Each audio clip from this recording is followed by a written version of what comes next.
નમસ્કાર વિદ્યાર્થી મિત્રો, એજ્યુટેકનો ચેનલમાં આપનું સ્વાગત છે। આજે આપણે ધોરણ 6 વિષય ગુજરાતીની સ્વ અધ્યયન પોથીમાં પાઠ નંબર 15 2 રૂપિયા તેના તમામ પ્રશ્નોના જવાબની સમજ મેળવીશું।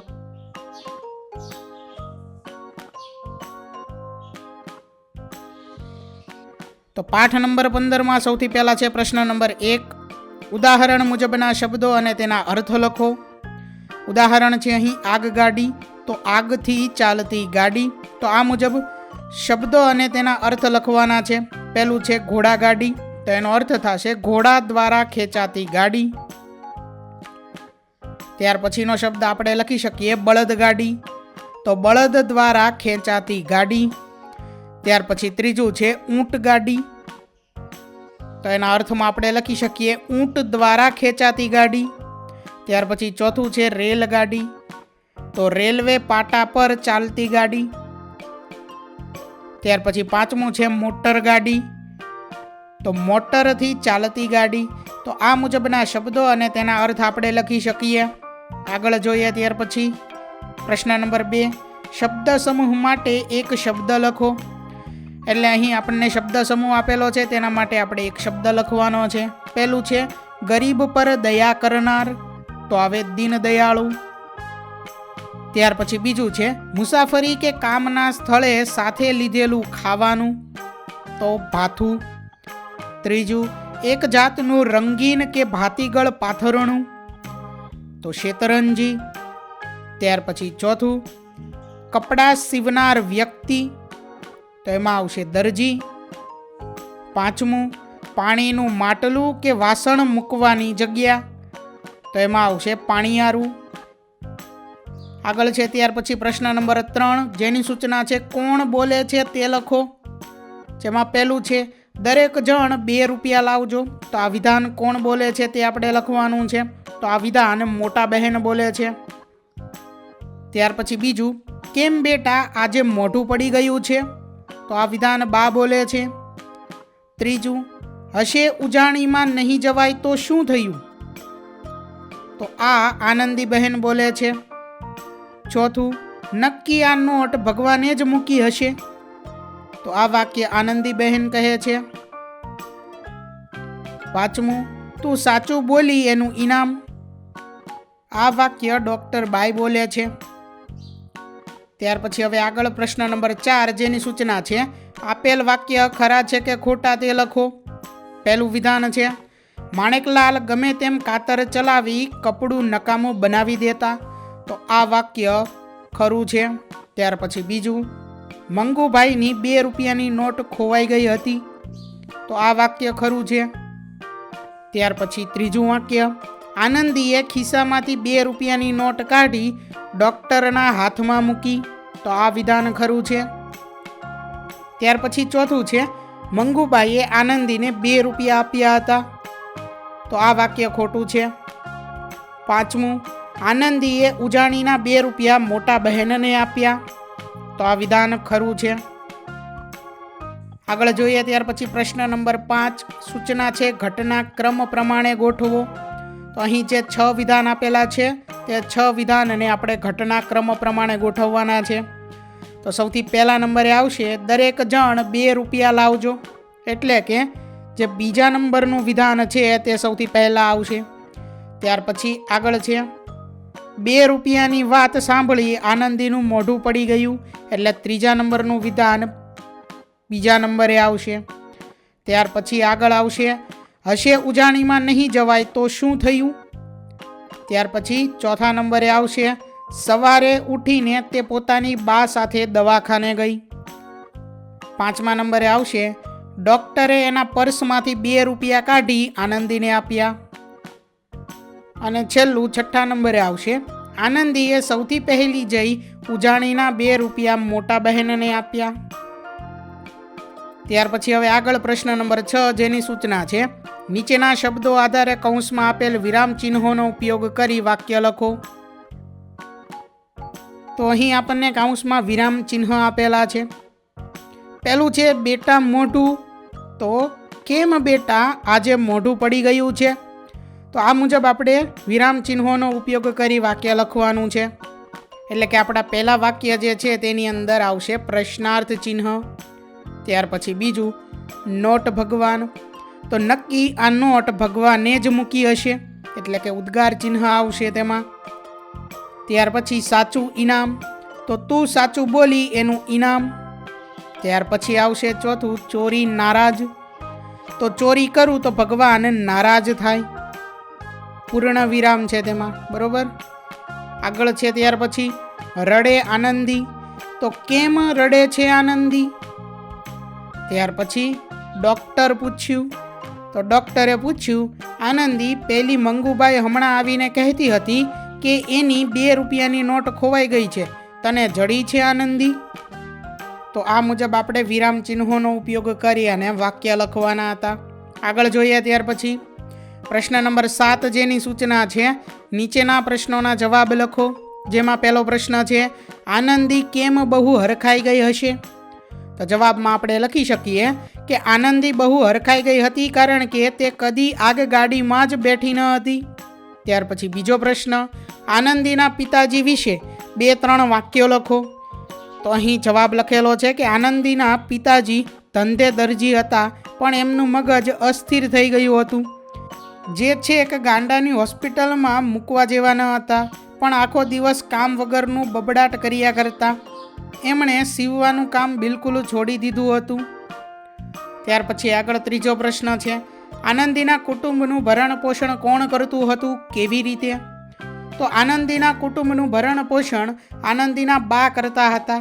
આનંદીના બા બિચારી બટન કરતી, ગાદલાની કે ઓશિકાની ખોળો સીવતી, ગલેફ, જબલા કે ચણિયા જેવા સહેલા કપડાં સીવતી. પણ આવી મોંઘવારીમાં 5 છોકરા અને મા બાપ મળી 7 જણાનું પૂરું કરવું એ કંઈ રમત વાત ન હતી. ત્યાર પછી આગળ ચોથો પ્રશ્ન છે આનંદીએ ભગવાનને શા માટે પ્રાર્થના કરી હશે. તો જવાબમાં આપણે લખી શકીએ કે પોતાની ગરીબી દૂર કરવા અને પ્રવાસમાં જવા માટે જરૂરી રકમ મેળવવા આનંદીએ ભગવાનને પ્રાર્થના કરી હશે. ત્યાર પછી આગળ 5મો પ્રશ્ન છે આનંદીએ ખિસ્સામાંથી 2 રૂપિયાની નોટ કાઢી ડૉક્ટરને કેમ આપી.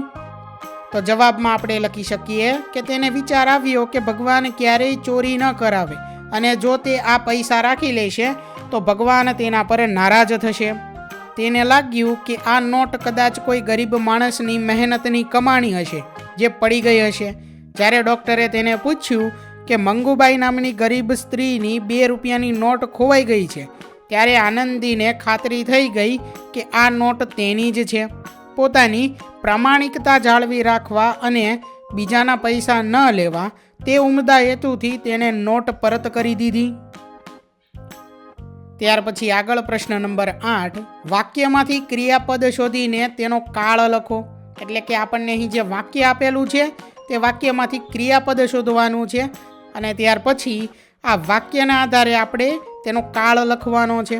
ઉદાહરણ અહીં એક આપેલું છે કે આનંદી ચોપડી વાંચતી હતી, તો અહીં ક્રિયાપદ વાંચતી હતી તે થશે અને આ વાક્યનો કાળ થશે ભૂતકાળ. તો આ મુજબ આપણે ક્રિયાપદ અને તેનો કાળ જે છે તે લખવાનો છે.